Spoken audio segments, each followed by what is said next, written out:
गोविंद के क्या गुण कहूँ, नैनो कभी न दीठा।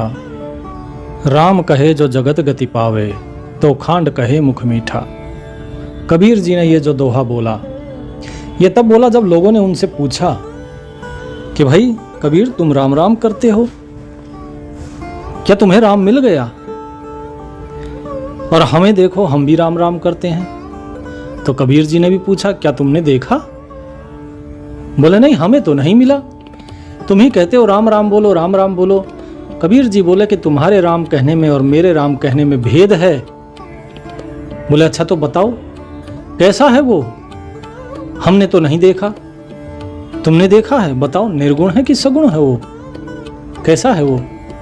तो कबीर जी ने ये उस समय दोहा कहा कि भाई वो जो गोविंद है, वो साहिब है, वो मालिक है, वो मालिक कभी आंखों से दिखाई नहीं दे सकता,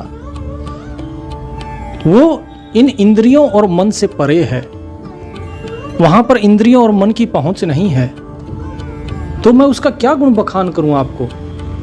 जो चीज देखी ही ना जा सके इन आंखों से, इन इंद्रियों से अनुभव ना किया जा सके, उसको शब्दों में कैसे बयान करूं मैं?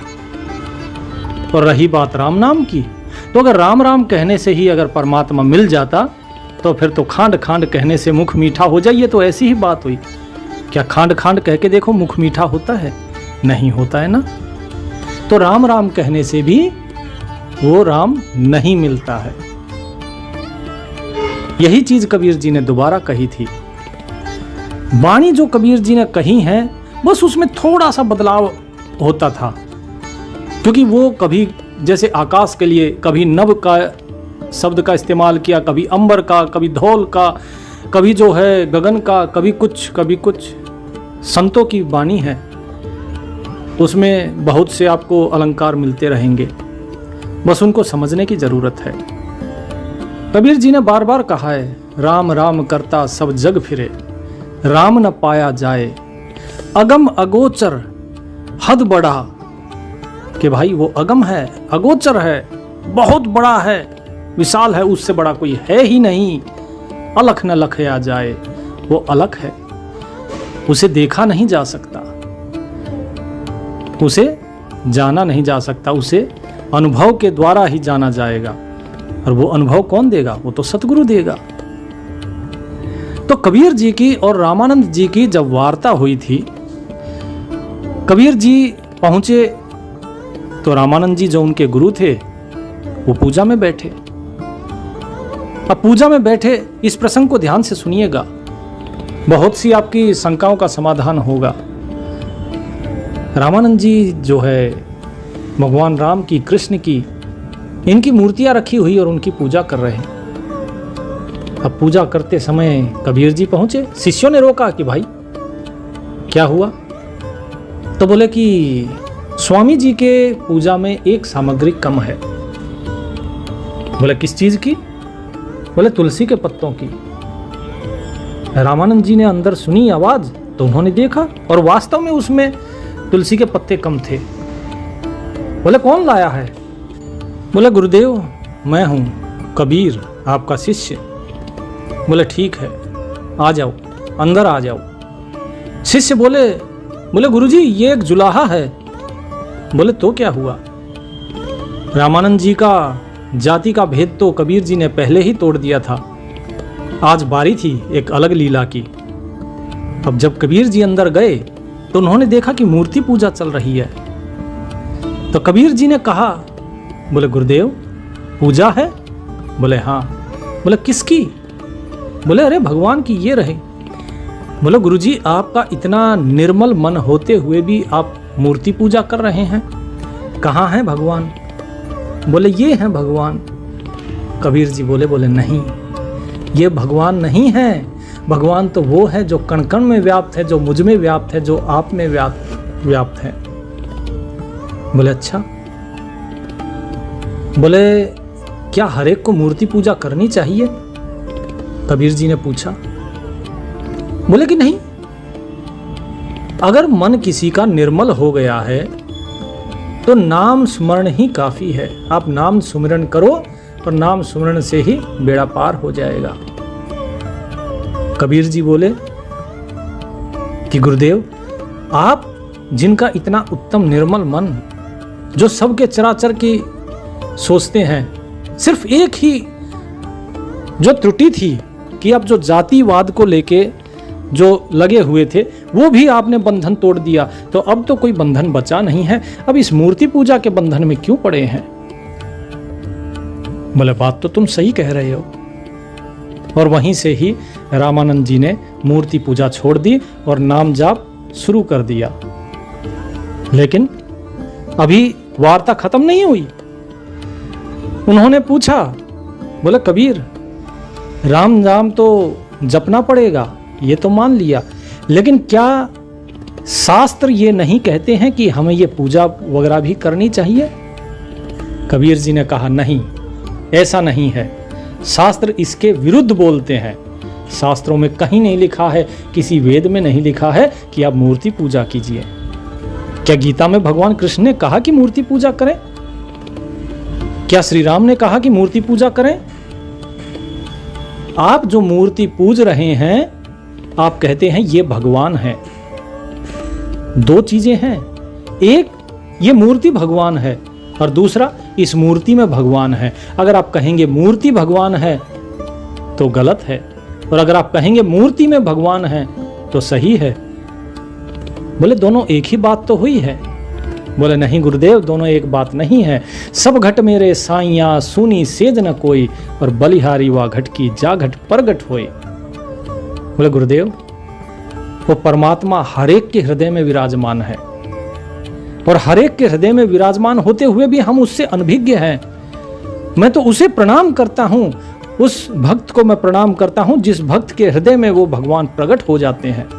बलिहारी वा घट की जा घट प्रगट होए, वो तो हृदय में ही प्रकट हो जाते हैं। तो उसके बाद जो है रामानंद जी ने ये सब चीजें फिर छोड़ दी। अब वो नाम स्मरण ही करने लगे। लेकिन कबीर जी ने कहा कि भगवान, क्या नाम स्मरण करना काफी है? बोले मैं समझा नहीं, तुम कबीर कहना क्या चाहते हो? तो कबीर जी बोले जितने भी ये आपके चेले हैं, आपने इनको भी नाम दान तो दिया है? बोले हाँ दिया है। बोले ये सब नाम तो जपते हैं? बोले हाँ जपते हैं। बोले आप मूर्ति पूजा भी करते हैं और आप नाम भी जपते हैं, नाम तो जप ही रहे हैं ना? बोले हाँ जपता हूं। बोले थे क्या आपको परमात्मा मिले? नहीं मिले ना। बोले तुम मेरे ऊपर प्रश्न उठा रहे हो, मेरी भक्ति के ऊपर। बोले गुरुदेव, मैं आपकी भक्ति के ऊपर प्रश्न नहीं उठा रहा हूं, मैं तो ये कह रहा हूं कि बिन देखे बिन अरस परस बिन नाम लिए क्या होई, धन के कहे धनिक जो होवे निर्धन रहे ना कोई। तो कबीर जी ने फिर से वही बात दोहरा दी, लेकिन दूसरे शब्दों में, कि बिना देखे, बिना परख किए, बिना उस परमात्मा को पहचाने उसका नाम लेने से क्या मुक्ति हो जाएगी? उससे नाम लेने से क्या होगा?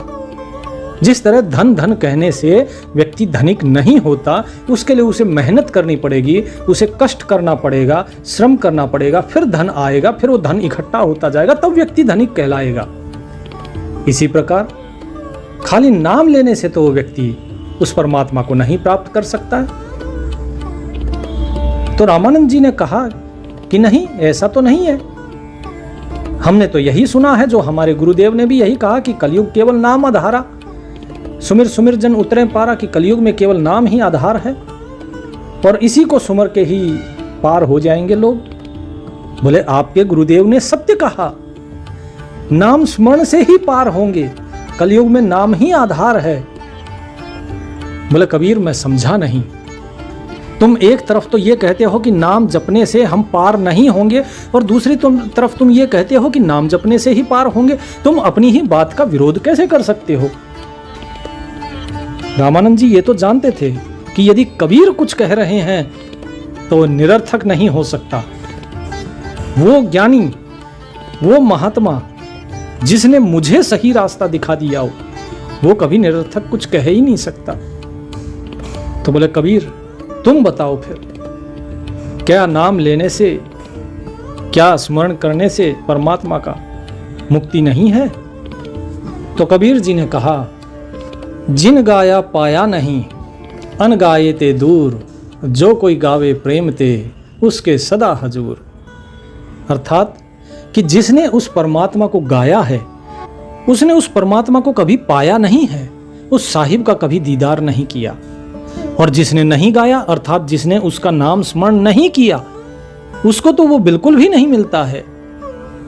लेकिन कब मिलता है? जो कोई गावे प्रेम ते, कि जो प्रेम से गाता है, जो प्रेम के साथ उस मालिक का स्मरण करता है, केवल उसी को ही परमात्मा सुलभ होते हैं। अर्थात आप नाम जाप होना चाहिए लेकिन मन में प्रेम होना चाहिए। यदि आपके मन में उस परमात्मा के प्रति प्रेम नहीं है तो समझ लीजिए परमात्मा आपको नहीं मिलेंगे। ऐसे तो पता नहीं कितने लाखों करोड़ों लोग घूम रहे हैं। अब जैसे देखिए मीराबाई का कितना अगाध प्रेम था कि साहिब भी कहते हैं अपनी वाणी में, आचार्य गरीबदास महाराज इस चीज को बताते हैं, मीरा हाथ सुतार था पद गावे ल्यो लाए, पत्थर की थी प्रतिमा तामे गई समाए। कि मीरा के हाथ में एक तारा है और प्रभु की भक्ति में प्रेम में लीन होके वो अपना भजन गाती चली जा रही है और जो पत्थर की मूर्ति थी उसी के अंदर समा गई। ये है प्रेम, प्रेम की पराकाष्ठा। प्रेम की पराकाष्ठा वो है जहां पे हम स्वयं की सुध बुध भी खो के सिर्फ उस परमात्मा के ही हो जाते हैं, जहां हम संसार के नहीं रहते। याद रखिए, जब तक दो नावों में सवारी करेंगे हमेशा डूबेंगे। किसी एक नाव पे तो बैठना होगा। एक नाव है संसार की और एक नाव है उस सार की। तो परमात्मा जो है वो जो सार है बस वही है। उस परमात्मा की नाव में बैठो, उससे प्रेम करो। अमीर खुसरो कहते हैं एक अपनी दोहे में, खुसरो बाजी प्रेम की जो मैं खेली पी के संग, जीत गई तो पिया मोरे और हारी तो पी के संग। कि अगर मैं जीत गई तो वो परमात्मा मेरा हो जाएगा क्योंकि मैंने उसके साथ प्रेम की बाजी लगाई है। मैंने जुआ खेला है उसके साथ प्रेम का कि या तो तुम मुझसे प्रेम करो या मैं तुमसे प्रेम करूंगी। ये आत्मा कहती है कि हे मेरे साहिब, मेरे मालिक, मेरा प्रेम तुमसे है। या तो मैं तुम्हें पालूंगी, तुम मेरे हो जाओगे, और अगर मैं हार गई तो मैं तुम्हारी हो जाऊंगी। तो बाजी लगानी है तो उस मालिक से लगाइए, प्रेम की बाजी लगाइए। ये बाहर की जो बाजियां हैं ये कुछ नहीं है। ये तो गृहस्थी है, चलती रहेगी। समय कभी नहीं रुकता, किसी के लिए नहीं रुकता। ये हमेशा चलता रहेगा। आज अच्छा है ये भी बीत जाएगा, आज बुरा दिन है तो ये भी बीत जाएगा। एक दिन पैदा हुए थे और एक दिन मर भी जाएंगे। तो इसलिए कभी भी इस चीज के चक्कर में ना पड़े कि क्या होगा क्या होगा, ये आपका काम नहीं है। इसके लिए एक मास्टरमाइंड बैठा है ऊपर, परमात्मा आपके हृदय में है। वो सब कर रहा है, करने दो उसे। कुछ उसके लिए भी रखना चाहिए ना।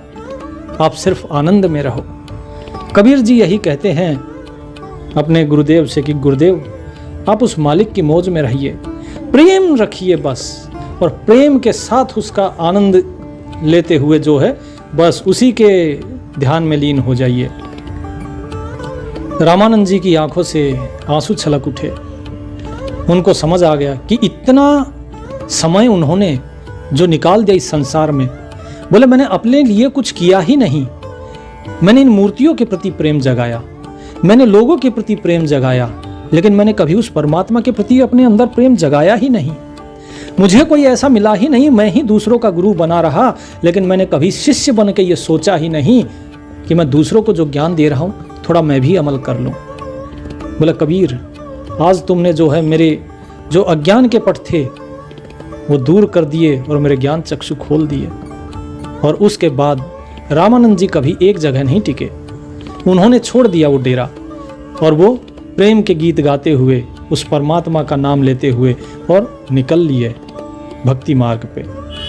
तो यही चीज यहाँ पे कबीर जी की वाणियों से सिद्ध होती है कि परमात्मा का नाम जपो लेकिन प्रेम के साथ। उस परमात्मा से प्रेम करो और कुछ भी नहीं करना है। लोग जितनी भी बातें बोलते हैं कि तुम ये कर रहे हो, तुम ये सही है, वो गलत है, कुछ मत सुनो। जिसने सुना वो फंसा, जो डट गया यहाँ पे वही फंस जाता है। तो इसीलिए किसी की मत सुनो, क्योंकि सुनोगे तो दुविधा उत्पन्न होगी, और दुविधा उत्पन्न होगी तो दुविधा में दो गए माया मिली न राम। माया तो कभी मिलती ही नहीं है, राम भी हाथ से चले जाएंगे, इसलिए उस राम को पकड़े रहो।